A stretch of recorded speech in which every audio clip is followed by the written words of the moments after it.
Hello and welcome to this presentation, Instructional Design and Overview. In the next few slides, I hope to give you a brief overview of instructional design and what exactly that is. The purpose of this presentation is twofold. It is to give you a brief overview of the field or practice of instructional design, but also to briefly describe the various instructional design models. This section of the presentation discusses the field of instructional design. In addition to being a field of research, it's also a profession. Many people work as instructional designers in corporations, academia, and government, and make good money, I might add. Maybe some of you are instructional designers. This field is growing and instructional designers are in high demand because of their varied skills and abilities. Like graphic designers, instructional designers design and develop products. However, rather than only working with graphics, instructional designers work with all sorts of instructional materials, including graphics. In essence, their role is to organize information and people so that others can learn from their efforts. Instructional designers are not always the instructor of what they produce. This is what separates them from the teaching profession. They are there to see that the instruction is well organized and structured for others. So they may be asked to design products in fields with which they have no prior knowledge. To help overcome this barrier of not having that prior knowledge, instructional designers typically work with subject matter experts, or SMEs. This is usually pronounced SME in the field. A SME may be an expert in their field, but does not have experience to teach others. Many people believe they can teach, but instructional designers have spent years studying learning theory and how to present material. So an instructional designer's role is to act as an instructional design expert, and they are tasked with helping clients produce instructional materials. Designing and developing instruction is not the only possibility, though. The role of the instructional designer really is to be a problem solver. Sometimes instructional designers serve as consultants for an organization, and the instructional designer may be called in to help solve a problem and find out what the organization needs. This is called needs assessment, and we'll discuss that in another presentation. But here is an example that illustrates its purpose. Perhaps this instructional designer is asked to work for a regional bank, and their CEO has found out their human resources department is not using the web-based financial software. In this case, the company has hired the instructional designer to solve a problem. Perhaps the CEO thought, we'll just teach them how to use the software. But in this case, the instructional designer was asked to solve a problem concerning a specific audience, the human resources group, about a new subject matter, the web-based financial system. When the instructional designer interviews the human resources team, to her surprise, she finds out they already know how to use the web-based system and they actually help design the system. And their issue is that they are concerned about the system and the time that it takes to update the online database. So they have been using the desktop environment all along instead.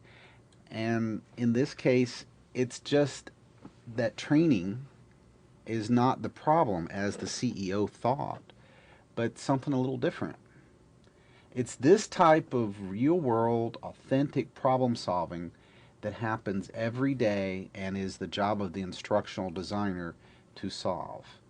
And it's this dynamic field in which we're about to discuss in this presentation and the series that follow.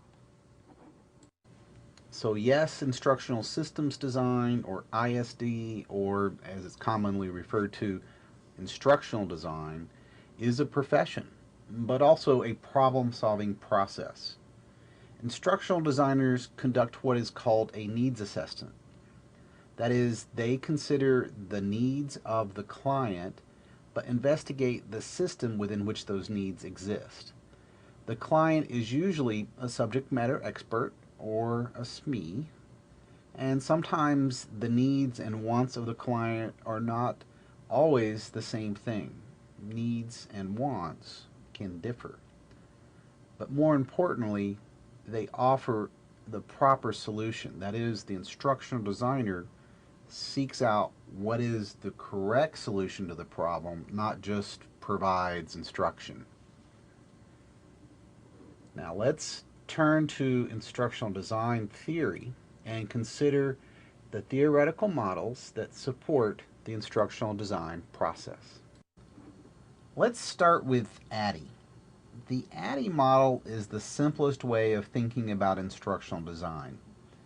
ADDIE is an acronym for analysis, design, development, implementation, and evaluation.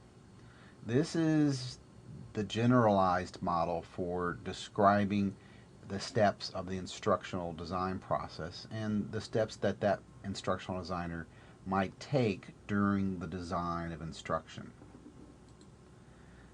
Because it's an acronym, some people think this is a linear stepwise process, and on some level it may be thought of that way, but really and truly, let's think about it a second. As a linear process, an instructional designer would, yes, analyze the problem, design, develop, and implement a solution, later to follow up with an evaluation. While this is a way to think about it, it's really an oversimplification. In reality, the instructional designer may analyze the situation, evaluate the results, discuss those results with others, then do some more analysis, to then reanalyze the same problem a different way, eventually to design some instruction, evaluate that instruction, design and redesign it again, etc., etc. So as you can see, it is not really a simple linear process and is much more complicated than a linear ADD, IE, or ADDIE.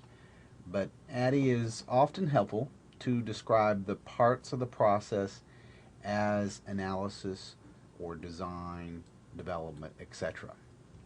Also, as I said, this is a generalized instructional design model, and there may be many, many models out there. That's sort of the point of this discussion, that ADDIE is a generalized set of boxes, if you will, and we'll take a look at more design models. Here is the Hanifin and Peck design model. Notice this model has a lot of commonalities with the ADDIE model. Phase 1 is needs assessment. This is similar in many ways to analysis of the ADDIE model. The rest of the phases are identical to the ADDIE model, and this model assumes evaluation and revision happen throughout the design process. Here's the Kemp design model. This is a much more complex model and goes well beyond the ADDIE model. At first glance, it may seem a bit complex, but does include many of the processes common in the instructional design process. Processes like task analysis or learner characteristics are very important. Finally, this is the Dick and Carey model, and it's the most well-known and cited instructional design model. At first glance, this model seems almost linear, but notice that it has some twists and turns in it. In particular, notice the differences between the dotted lines and the solid lines. The dotted lines allow for revision in the instruction at any point. Like the ADDIE model slide shown a little earlier, This model allows for revision and return to earlier phases in the process. Now, to really be able to use these models, you would have to concentrate on each of the steps involved. And we'll do that in more detail, and perhaps in other presentations you'll see more about each of these steps.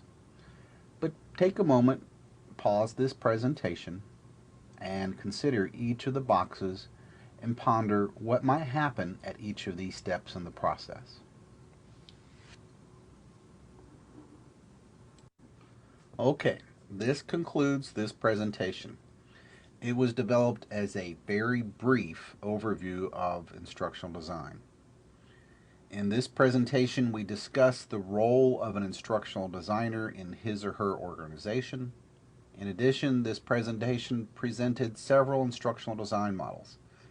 It should not be expected that you'll be able to use these models after viewing these graphics once, just that you would be aware that there are several instructional design models. In particular, this presentation highlighted the Dick and Carey model because it's really the standard by which most instructional design models are considered. There will be several such presentations available from this website. Please take the time to review them. Thank you and goodbye.